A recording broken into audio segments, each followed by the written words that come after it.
충격적인 사건. 미녀가 11명의 억만장자와 하룻밤을 보낸 후 사망한 채 발견되면서 미스터리는 더욱 심화되다. 새해 초 필리핀에서 발생한 살인 사건은 광범위한 공개 논의를 촉발했습니다. 키가 크고 아름다운 항공 승무원이 11명의 남성과 함께 새해 전날을 축하했습니다. 야생의 밤을 보낸 후 그녀는 신비롭게도 욕조에서 누운 채로 사망했습니다. 그 결과 11명의 남성은 용의자가 되었습니다. 그러나 조사 결과 경찰은 이 그룹이 모두 동성애자였으며 그들에 대한 혐의를 풀어주었습니다. 이 사건은 다양한 추측과 의견을 낳으며 온라인에서 뜨거운 논쟁을 일으켰습니다. 그렇다면 그날 밤에 실제로 무슨 일이 있었을까요? 진짜 범인은 누구였으며 왜 그 여자는 욕조에서 사망했을까요? 자세히 살펴보겠습니다. 실제 범죄 사건을 2D 스타일로 각색한 작품입니다.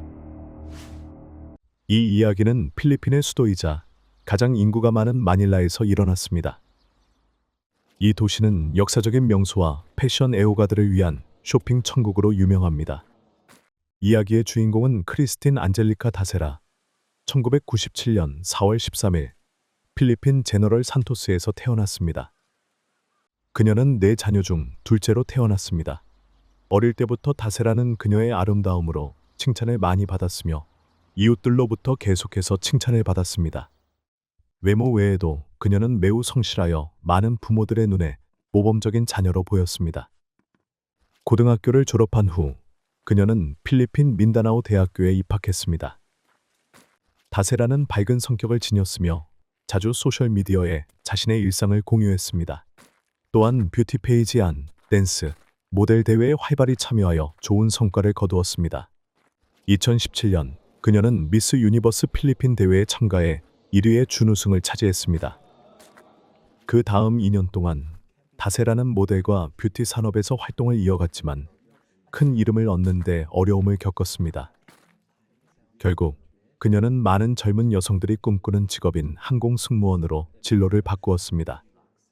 다세라는 훈련에서 뛰어난 성과를 거두며 필리핀 항공사의 항공 승무원으로 성공적으로 취업했습니다. 그 후 일의 편의를 위해 마닐라로 이주하게 되었습니다. 항공 승무원이 된 후 다세라는 매우 행복한 삶을 즐겼습니다. 그녀는 자주 자신의 멋진 사진을 소셜미디어에 공유했습니다.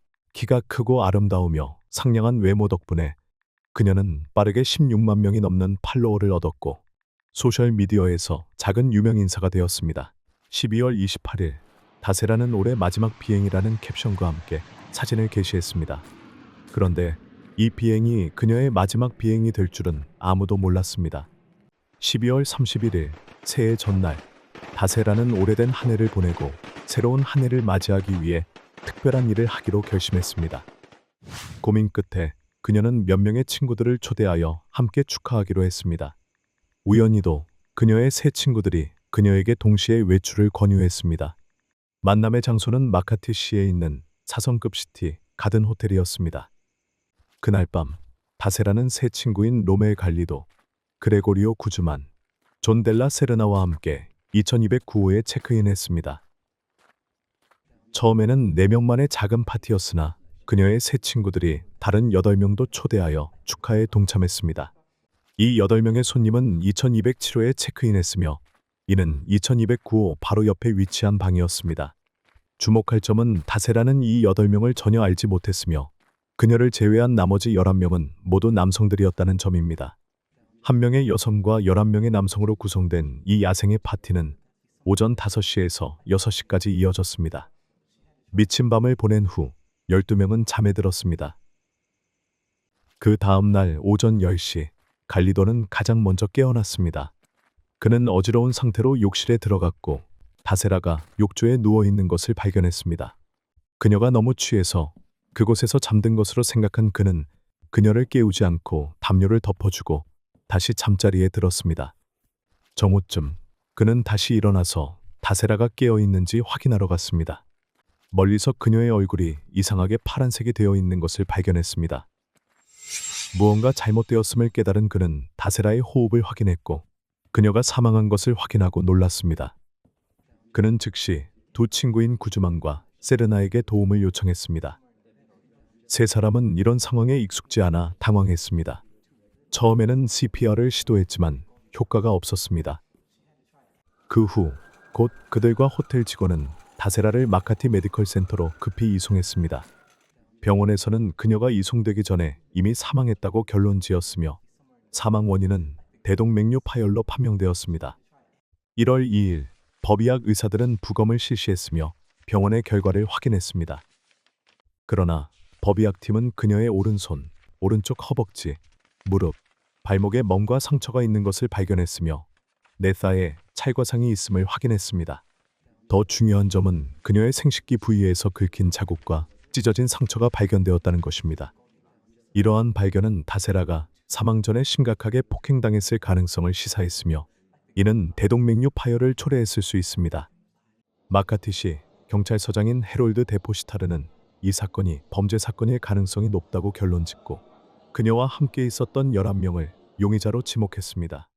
다세라의 몸에서 정액이 발견되었으며 이는 사건에서 중요한 물리적 증거로 작용했습니다.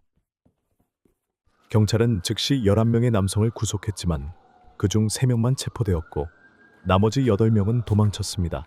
당국은 도망친 8명에 대해 전국적인 수색영장을 발부했습니다. 이 정보가 공개되자 사건은 필리핀에서 큰 논란을 일으켰습니다. 한 명의 항공 승무원과 11명의 남성들이 야생의 밤을 보냈고 그 끝은 그녀의 신비로운 죽음이었습니다. 사람들은 이 이야기에 대해 격렬하게 논의했습니다. 많은 이들이 11명의 남성을 비난하며 경찰이 그들을 엄중히 처벌할 것을 바랐습니다. 다른 사람들은 다세라가 무모하게 파티를 즐기고 한계를 모르고 있었다고 비판했습니다. 보도에 따르면 경찰은 사건에 대한 결론을 발표하고 용의자들을 신문하기 위해 대기 중이었으나 사건은 예상치 못한 전개를 맞이하게 되었습니다. 체포된 3명의 용의자들은 구속된 후 계속해서 무죄를 주장했습니다. 그들은 다세라와 매우 친한 친구였으며 그녀를 해칠 생각은 전혀 없었다고 주장했습니다. 그들은 다세라가 자연스럽게 사망했으며 그들과는 아무 관련이 없다고 믿었습니다. 3명 모두 자신들이 남성에게만 관심이 있고 여성에게는 매력을 느끼지 않는다고 고백했습니다. 그들은 공개적으로 동성애자였으며 다세라는 이를 알고 있었기에 그들과 시간을 보내는데 편안함을 느꼈다고 밝혔습니다. 그들은 그날 밤 많이 술을 마셨지만 그 외에는 아무것도 하지 않았으며 그녀를 해칠 일은 없었다고 주장했습니다. 또한 그들은 자신들이 초대한 다른 8명도 동성애자였고 여성에게 관심이 없었다고 밝혔습니다. 따라서 그들이 다세라를 해칠 가능성은 낮았다고 했습니다. 그때 많은 사건에 관련된 사람들이 온라인에서 이 소식을 퍼뜨렸습니다. 그들은 용의자들이 정말로 남성에게만 관심이 있고 범죄 기록이 없다고 주장했습니다. 11명의 용의자들의 가족들도 목소리를 높였습니다. 그들은 경찰의 사건 처리 방식에 의문을 제기하며 적절한 조사 없이 성급히 결론을 내렸다고 비난했습니다. 심지어 경찰들도 사건에 등장한 동성애자들이 갑자기 많아져 혼란스러워하며 사건 처리에 오류가 있었는지 의심을 품게 되었습니다. 재조사를 통해 경찰의 여러 가지 불일치와 오류가 드러났습니다. 첫째, 경찰은 다세라의 몸에서 정액을 발견했다고 주장했지만 사건을 결론짓기 전의 용의자들의 DNA와 비교하지 않았습니다. 이는 매우 비정상적인 일이었습니다. 둘째, 부검 보고서에서는 다세라의 몸에 상처가 있었다고 확인되었지만 그 상처가 어떻게 발생했는지에 대해서는 결론을 내리지 못했습니다. 또한 호텔의 감시 카메라 영상에는 다세라가 2207호와 2209호 사이를 자유롭게 오가는 모습이 담겨 있었으며 그녀는 강제로 끌려가는 모습이 전혀 보이지 않았습니다. 12월 31일 오후 11시 38분 다세라는 와인잔을 들고 2207호에서 2209호로 두 남성을 쫓아가는 모습이 포착되었습니다. 이때 그녀는 어머니에게 전화를 걸어 호텔에서 즐거운 새해 전날을 보내고 있다고 말했습니다. 오전 2시 50분 다세라는 한 남성과 손을 잡고 2209호를 떠나는 모습이 보였습니다. 오전 2시 52분 같은 남성이 다세라를 다시 2209호 앞까지 데려다 주었고 둘은 문을 두드리고 벨을 눌러서 기다렸습니다.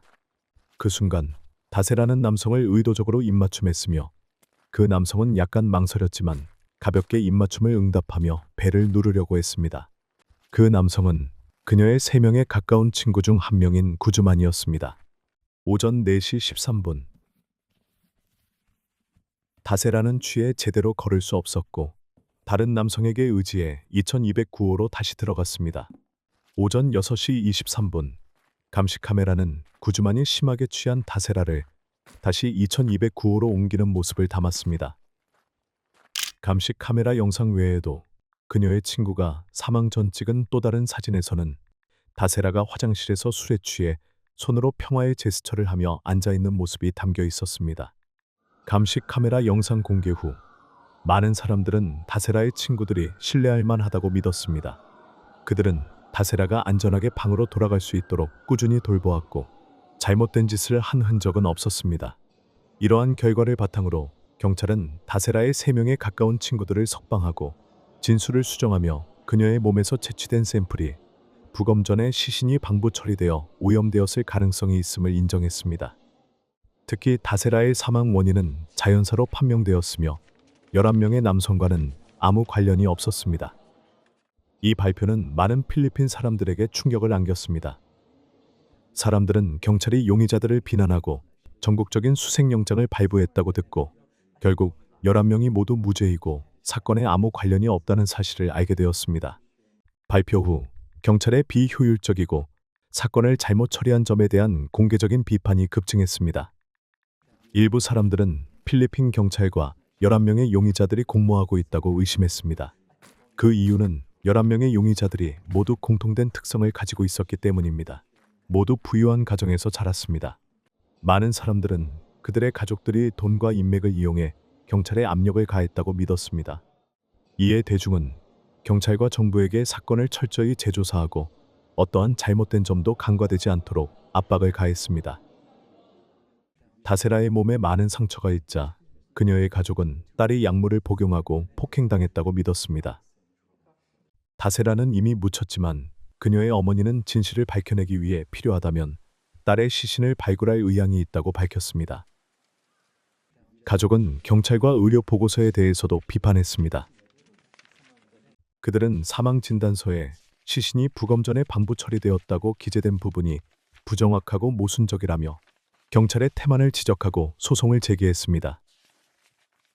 다세라의 어머니는 필리핀 대통령에게 딸의 정의를 구하라고 촉구했습니다. 1월 27일 긴 조사 끝에 필리핀 국가수사국은 두 번째 심리를 열고 최종 법의학 보고서를 발표했습니다. 보고서에 따르면 다세라의 심장은 500g으로 정상적인 심장 무게는 300g에 불과하다는 사실이 밝혀졌습니다.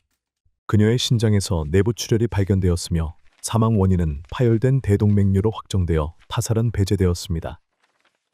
그녀의 고혈압은 과도한 음주와 흥분으로 촉발되었을 가능성이 제기되었으며 이는 치명적인 상태를 초래한 것으로 보입니다.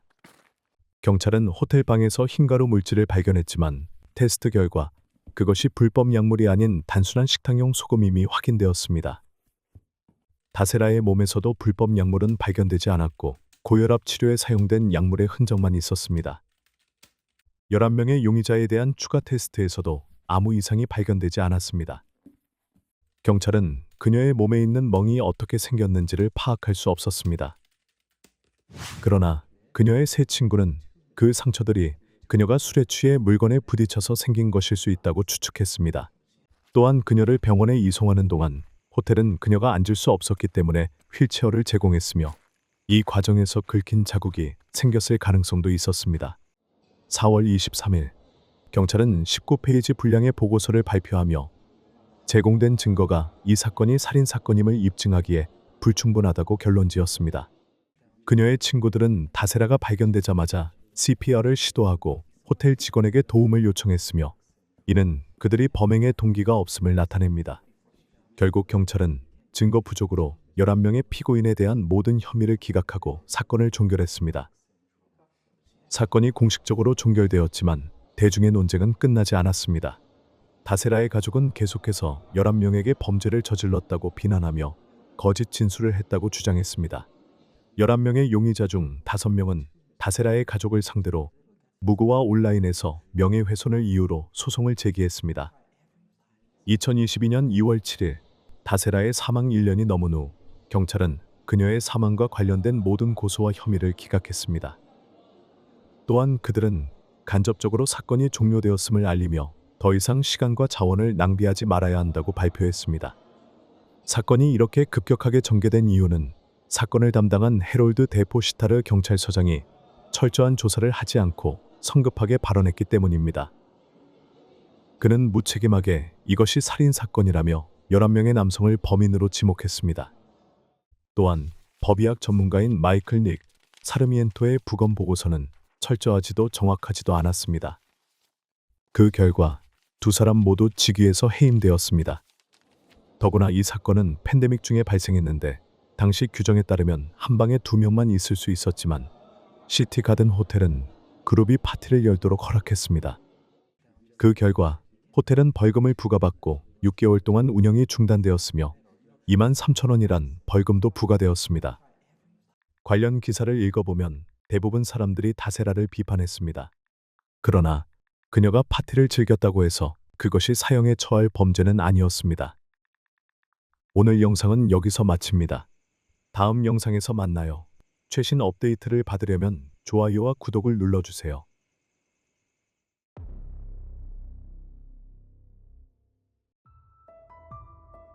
동생의 시신을 이용한 보험 사기, 결국 아내의 간통으로 살해된 결말.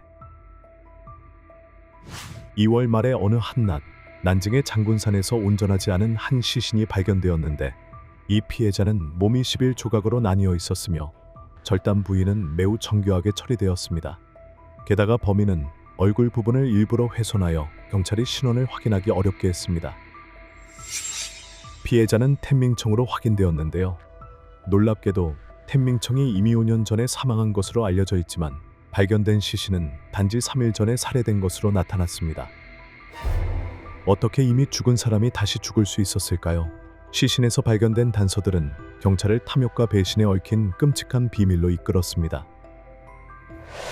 사건을 깊이 조사하면서 경찰은 텐밍청 가족의 비극 속에 숨겨진 어두운 비밀을 하나하나 밝혀냈습니다. 오늘 이야기로 들어가기 전에 최신 영상을 놓치지 않도록 채널 구독도 잊지 마시기 바랍니다. 실제 범죄 사건을 2D 스타일로 각색한 작품입니다. 2월 28일 정오 무렵 점심을 먹고 난 후 난징대학교의 2명의 학생이 장군산 인근에서 등산과 산책을 즐기기로 했는데요. 그들은 산의 신선한 공기와 주변 풍경을 즐기며 천천히 정상으로 올라갔습니다. 중간쯤 올라가던 도중 어디선가 심한 악취가 풍겨왔습니다. 처음에는 단순히 쓰레기 냄새라고 생각하고 크게 신경 쓰지 않았지만 가까이 다가갈수록 풀밭에 놓인 검은 비닐봉지가 눈에 띄었고 악취는 더욱 심해졌습니다. 어떻게 이렇게 무식한 행동을 할 수 있지? 한 학생은 화를 내며 누군가가 산속에 쓰레기를 버린 것 같다고 생각했습니다. 그러나 다시 생각해보니 뭔가 이상하다는 느낌이 들었습니다. 왜 누군가가 일부러 쓰레기를 산 정상까지 힘들게 가지고 와서 버렸을까요? 호기심을 이기지 못하고 그들은 비닐봉지에 다가가 보기로 결정했습니다. 두 학생 중 한 명이 조심스럽게 비닐봉지를 열었고 봉지 안에는 말라붙은 피가 묻은 큰 살점들이 들어있었는데 그들은 몸서리쳤습니다. 처음에는 그저 동물의 살이라고 생각했지만 그들이 다음으로 발견한 것에 시선을 돌리자마자 두 사람은 공포에 질려 뒷걸음질을 쳤습니다. 얼굴이 창백해졌습니다. 그것은 이제 완전히 창백해진 한 사람의 손이었는데 그들은 한 번도 이처럼 끔찍한 광경을 본 적이 없었으며 몸이 떨리는 것을 막을 수 없었습니다. 두려움을 억누르며 두 학생은 급히 학교 캠퍼스로 돌아가 보안요원에게 사건을 신고했습니다. 신고를 받은 보안요원은 즉시 지역 경찰에 연락했으며 난징 경찰은 곧바로 현장에 도착하여 사건을 조사하기 시작했습니다.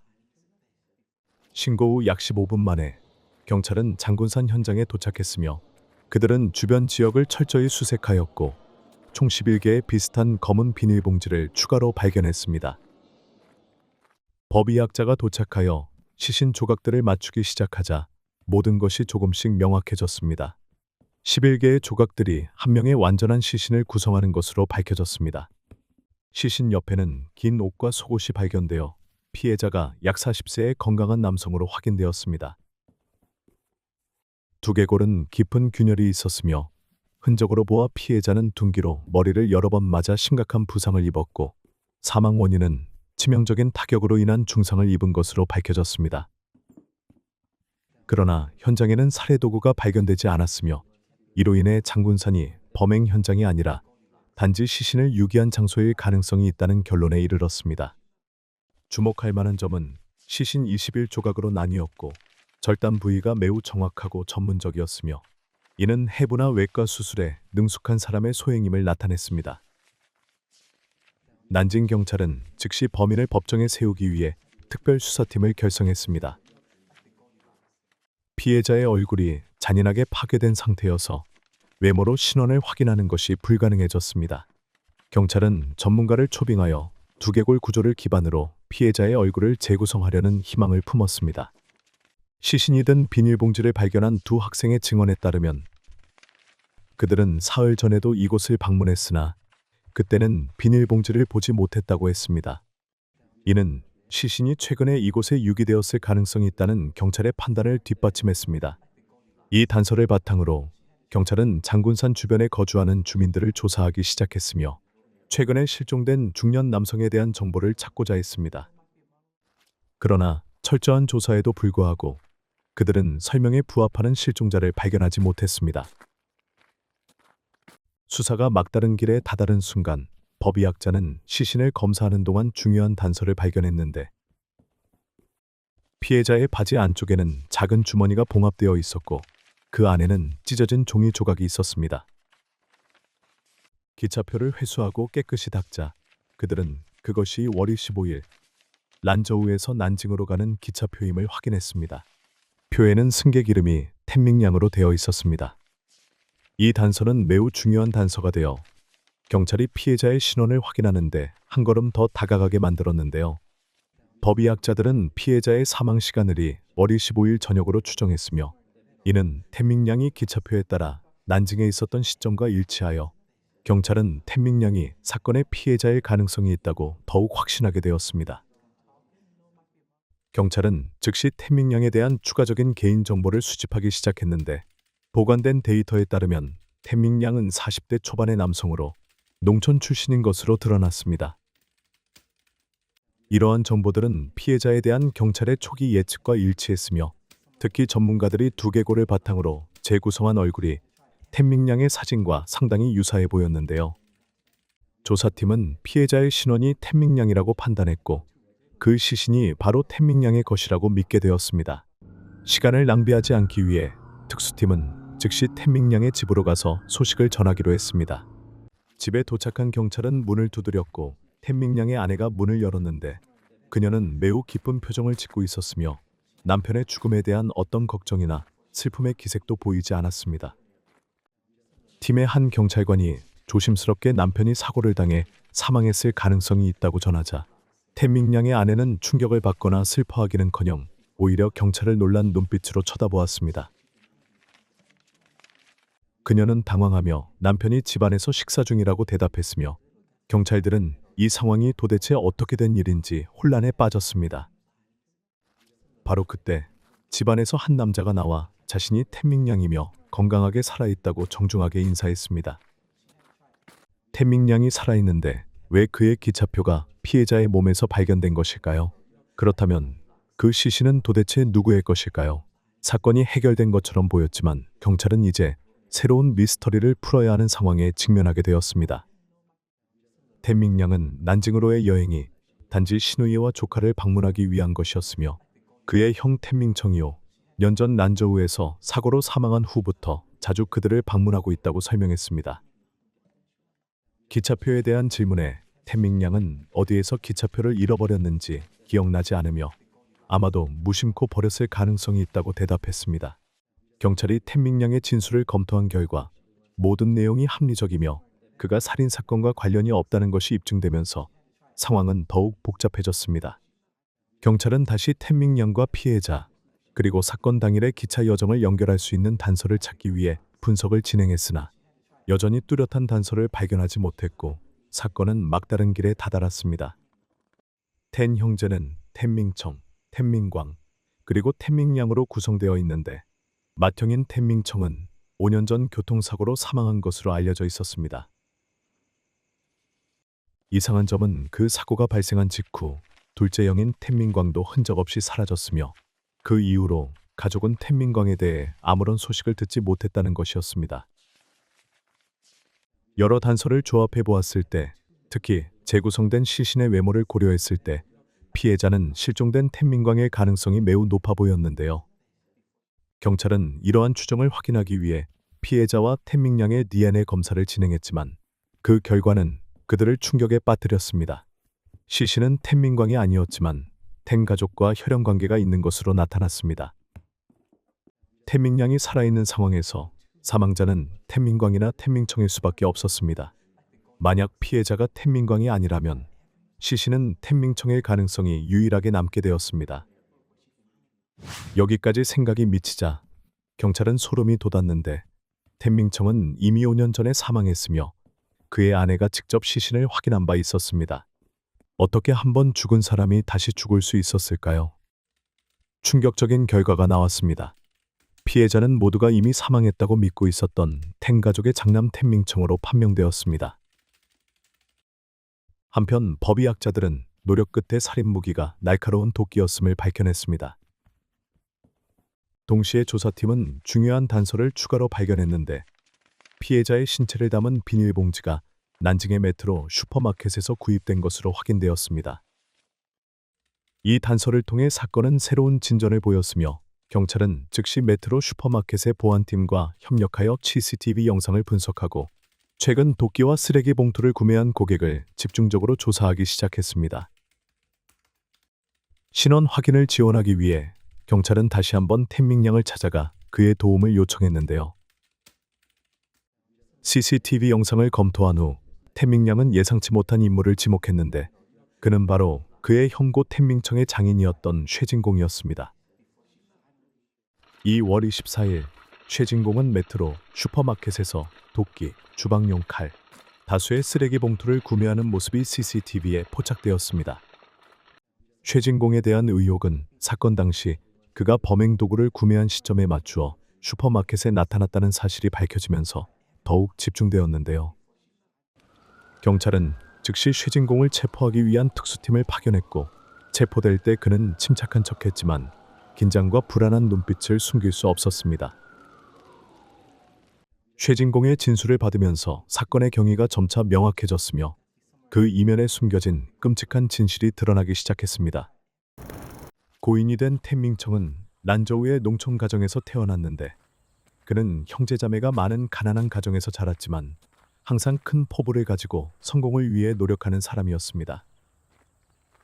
성인이 된 후 그는 해외로 나가 사업을 시작하기로 결심했고 곧 자신의 재능과 인내심 덕분에 일본에서 건강관리 제품 제조 회사를 설립하여 눈부신 성과를 이루었습니다. 어느 날 국제무역 박람회에 참가한 텐밍청은 일본에서 미용 기술을 공부하던 난징 출신의 아름다운 여성 쉐리핑을 만나게 되었습니다. 쉐리핑은 외모뿐만 아니라 당당한 태도로 주위의 시선을 끌었는데요. 텐밍청과 달리 리핑은 난징의 명문 가문 출신이었으며 그녀의 아버지는 유명한 병원의 원장이었고 어머니는 병원에서 한과의 책임자였습니다. 이러한 가정 환경 덕분에 리핑은 좋은 교육을 받으며 밝은 미래를 꿈꿀 수 있었습니다.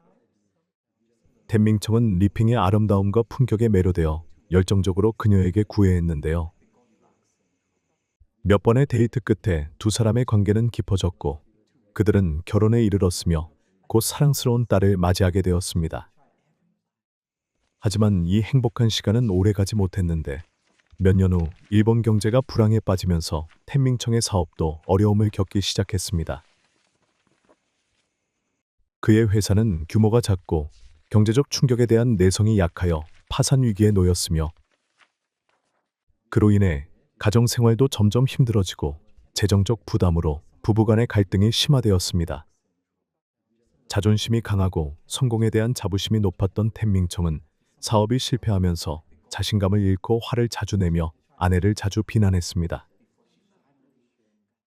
지혜롭고 인내심이 강한 쉐리핑은 남편의 무분별한 화를 묵묵히 받아들였는데요. 그러나 여러 번의 격렬한 다툼 끝에 그녀는 딸과 함께 난징으로 돌아가서 작은 미용실을 열어 생계를 유지하기로 결심했습니다. 난징으로 돌아온 리핑은 우연히 예전 남자친구였던 탕아이를 다시 만나게 되었는데 그는 미용업계에서 높은 위치를 차지한 성숙한 남성이었습니다. 탕아이는 리핑의 옛 친구였고 두 사람은 여러 차례 연락을 주고받으며 과거의 인연을 다시 이어나가게 되었지만 리핑은 결혼한 몸이었기에 둘 다 적당한 거리를 유지하려고 했습니다. 그동안 일본에 있던 텐밍청은 더 이상 사업을 지속할 수 없는 상황에 놓여 있었으며 그의 회사는 파산 위기에 처해 있었고 그동안 쌓아온 모든 자산이 사라질 위기에 있었습니다. 이 막다른 상황에서 텐밍청은 보험 사기를 통해 빠져나갈 대담한 계획을 세우게 되었습니다. 그는 일본에서 작은 보험 회사를 설립하고 자신에게 약 150만 달러의 대규모 보험 계약을 체결했습니다. 이 계획을 실행하기 위해 그는 중국으로 돌아가서 가짜 죽음을 가장하여 보험금을 청구할 계획을 세웠습니다. 그는 이 계획을 아내 쉐리핑에게 털어놓았으나 그녀는 보험 사기가 불법임을 잘 알고 있었기에 강하게 반대했습니다. 만약 들통이 나면 반드시 감옥에 갈 것임을 알았기 때문입니다. 게다가 가짜 죽음을 가장하는 것이 어떻게 그렇게 쉬울 수 있겠습니까? 누가 대역이 되어줄 것이며 여러 사망 확인 절차를 의심 없이 통과할 수 있을까요? 아내의 우려에 텐밍청은 자신이 철저하게 준비했으며 심지어 완벽한 대역으로 자신의 동생 텐밍광을 찾았다고 안심시켰습니다. 그의 계획에는 교통사고를 연출한 뒤 사건이 발생하자마자 쉐리핑이 즉시 화장을 요구하여 시신의 흔적을 없애는 것이 포함되어 있었습니다. 이렇게 하면 그 어떤 증거도 남지 않을 것이며 일본 보험 회사들도 이 음모를 알아채지 못할 것이라고 주장했습니다. 동생을 대역으로 사용하는 아이디어는 쉐리핑에게 충격적이었지만 단지 시신을 화장하고 모든 것을 비밀로 유지하는 것만으로 150만 달러라는 막대한 금액을 손에 넣을 수 있다는 미래를 생각하지 않을 수 없었습니다.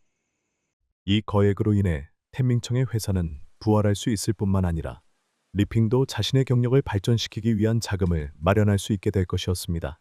결국 욕심과 돈의 유혹이 쉐리핑의 이성을 흐리게 했고 그녀는 마침내 텐밍청과 협력하기로 동의했는데요. 며칠 후 텐밍청은 조용히 고향 란저우로 돌아가 동생 텐밍광을 찾아가 술을 마시자고 초대했습니다. 대화 중에 텐밍청은 무심코 자신의 딸이 아프다는 이야기를 꺼냈고 그러던 중 아내 쉐리핑으로부터 전화가 걸려왔습니다. 그녀는 딸이 원인 모를 구토와 심한 설사 증세로 매우 위급한 상태라며 텐밍청에게 급히 돌아와 달라고 요청했는데요. 이 긴급 상황에서 텐밍광은 형이 빠르게 비행기를 탈 수 있도록 자신이 대신 차를 몰고 집에 가겠다고 제안했으며 텐밍청은 이를 승낙하고 즉시 택시를 타고 공항으로 향했습니다. 그 사이에 텐밍광은 형의 차를 운전해 집으로 향했는데요. 그러나 약 30분 후 고속도로에서 끔찍한 사고가 발생했으며 차가 갑자기 맹렬히 불타올라 차량과 내부의 시신은 알아볼 수 없을 정도로 타버렸습니다. 란저우 교통경찰은 신고를 받고 즉시 현장에 도착했으며 남아있는 신분증과 물품을 통해 사망자가 텐밍청임을 확인했습니다. 소식을 듣자마자 쉐리핑은 난징에서 급히 란저우로 달려가 시신을 확인했으며 그녀는 즉시 피해자의 화장을 요청하고 차도 파괴해 모든 흔적을 지우도록 했습니다. 장례가 끝난 후 쉐리핑은 일본의 보험회사에 보험금을 청구했으며 합법적인 수혜자로서 전체 보험금을 받았습니다. 그 돈으로 쉐리핑은 남편의 일본 회사를 정리하고 난징으로 돌아가 자신의 사업에 집중하며 아무 일도 없었던 것처럼 생활했는데요. 한편 텐밍청은 여전히 난징에 머무르며 아내의 신분증을 사용해 호텔에 숨어 지내고 있었습니다. 그는 장례가 끝나기만 하면 자신이 아내와 딸과 함께 새로운 삶을 시작할 수 있을 것이라 믿었지만 그가 계획한 완벽해 보이는 계획이 영원히 지속될 수는 없다는 것을 깨닫지 못했습니다. 그 결과 텐밍광은 어느 순간 신비롭게 사라졌고 텐밍청은 공식적으로 죽은 사람으로 기록되었는데요. 죽은 사람이 된 텐밍청은 이제 어떠한 가족이나 친구와도 접촉할 수 없었으며 그가 발견될까 두려워 항상 숨어 지냈습니다. 법적 신분이 없는 그가 큰 호텔에 머물면 발각될 위험이 있었기에 텐밍청은 사람들이 눈에 잘 띄지 않는 외곽 지역에 허름한 숙소나 임시거처를 선택할 수밖에 없었습니다. 그의 생활은 불안과 두려움으로 가득 찼으며 경찰을 보거나 사이렌 소리가 들릴 때마다 그는 즉시 초조하고 불안해졌습니다. 점점 그는 내벽 속에 자신을 가두고 바깥 세상과의 모든 접촉을 피하며 방에서만 지내는 쪽을 선택하게 되었는데요. 반면 쉐리핑은 거액의 보험금을 손에 쥐고 완전히 다른 삶을 살고 있었습니다. 그녀는 미용실 운영에 집중했고 뛰어난 관리 덕분에 사업은 점점 번창해 갔습니다. 쉐리핑은 또한 아버지의 신생 기업에 투자하여 가족 사업을 점점 성장시키기 시작했으며 그녀의 재정적 지원과 관리 능력 덕분에 아버지는 점차 지역 사회에서 유명한 사업가로 명성을 쌓아갔습니다. 그녀의 화려한 커리어와 함께 감정 생활도 큰 변화를 맞이했는데 남편의 사망 소식을 들은 탕아이는 더 이상 자신의 감정을 숨기지 않았습니다. 탕아이는 쉐리핑을 향한 관심을 공개적으로 표현하기 시작했으며 그의 다정한 관심은 쉐리핑의 마음을 흔들었고 얼마 지나지 않아 두 사람은 공식적인 관계로 발전했습니다. 한편 텐밍청은 비록 숨어 지내고 있었지만 난징에서의 상황을 알기 위해 아내와 연락을 계속 유지하려 했습니다. 그는 쉐리핑의 사업이 빠르게 성장하고 있으며 장인은 이제 지역 비즈니스계에서 유력 인사로 자리 잡았다는 사실을 알게 되었습니다. 자신의 처지와 비교하면서 텐밍청은 점점 무력감과 절망을 느끼기 시작했는데요. 시간이 지남에 따라 쉐리핑은 남편과의 연락을 점점 끊기 시작했으며 그녀의 태도는 냉담해졌습니다. 그러던 어느 날 텐밍청은 충격적인 사실을 알게 되었는데 쉐리핑이 탕아이와 재혼했다는 것이었습니다. 법적으로 텐밍청이 사망 상태이므로 쉐리핑의 재혼은 완전히 합법적이었지만 이 사실은 그에게 큰 상처가 되었습니다. 텐밍청은 자신이 보험금을 얻기 위해 희생했다고 생각했는데 모든 것은 가족이 더 나은 미래를 갖기 위함이었습니다. 하지만 지금은 텐밍청을 제외한 모든 이들이 인생을 즐기고 있었고 왜 자신만이 이렇게 숨어 살며 고통을 겪어야 하는지에 대한 분노가 치밀어 올랐습니다. 이것은 정말 불공평했는데 이러한 생각 끝에 그는 난징으로 돌아가기로 결심했습니다. 그날 밤 쉐리핑이 집에 들어가기 위해 문 앞에 다가가 열쇠를 열려고 할 때 계단에서 갑작스러운 발걸음 소리가 들렸습니다. 이내 희미한 가로등 아래서 한 사람이 나타났는데 그녀는 자신의 눈을 믿을 수 없었습니다. 그곳에 서 있는 사람은 다름 아닌 텐밍청이었습니다. 그는 낡고 먼지투성이의 옷을 입고 초라한 모습이었는데 그 순간 쉐리핑의 마음속에 공포감이 몰려왔습니다. 그녀는 이미 탕아이와 관계를 맺었고 두 사람은 심지어 결혼까지 논의하고 있었는데 텐밍청이 갑작스레 돌아온 상황에서 그녀는 무엇을 해야 할지 갈피를 잡지 못했습니다. 당황한 쉐리핑은 서둘러 문을 열고 텐밍청을 집으로 들였습니다. 텐밍청은 아파트를 둘러보았는데 밝고 잘 갖춰진 공간에 편안한 소파와 값비싼 가구들이 가득했습니다. 이것이 바로 자신이 가족에게 바라던 삶이었지만 그는 이를 위해 너무나 큰 대가를 치러야 했다는 것을 느꼈습니다. 드디어 집에 돌아왔다는 안도감이 들었지만 아내 쉐리핑을 바라보았을 때 그녀의 태도가 이미 변해 있음을 깨달았습니다. 다음 날 쉐리핑은 부모님 집으로 가서 도움을 청하기로 결정했으며 그녀는 모든 사실을 아버지 쉐진공에게 이야기했습니다. 남편으로 여겼던 텐밍청이 살아 돌아왔다는 소식을 듣고 쉐진공은 충격을 받았는데 딸을 개인 서재로 데려가 그녀의 이야기를 자세히 캐물었습니다. 혼란에 빠진 쉐리핑은 울음을 터뜨리며 보험 사기 계획에서 남편의 죽음을 가장한 일까지 모든 것을 고백했으며 그녀는 자신이 어렵게 쌓아온 삶을 망칠까 두려워 어떻게 해야 할지 몰랐습니다. 딸의 이야기를 들은 쉐진공은 처음엔 놀라움을 금치 못했지만 점차 분노로 변해갔습니다. 어떻게 그의 딸과 사위가 이렇게 악랄한 일을 저지를 수 있었을까요? 보험 사기 자체로도 큰 범죄인데 그들은 심지어 살인 계획까지 세웠습니다. 그러나 그의 분노와 함께 상황이 너무 멀리 가버렸다는 현실도 인식하게 되었는데요.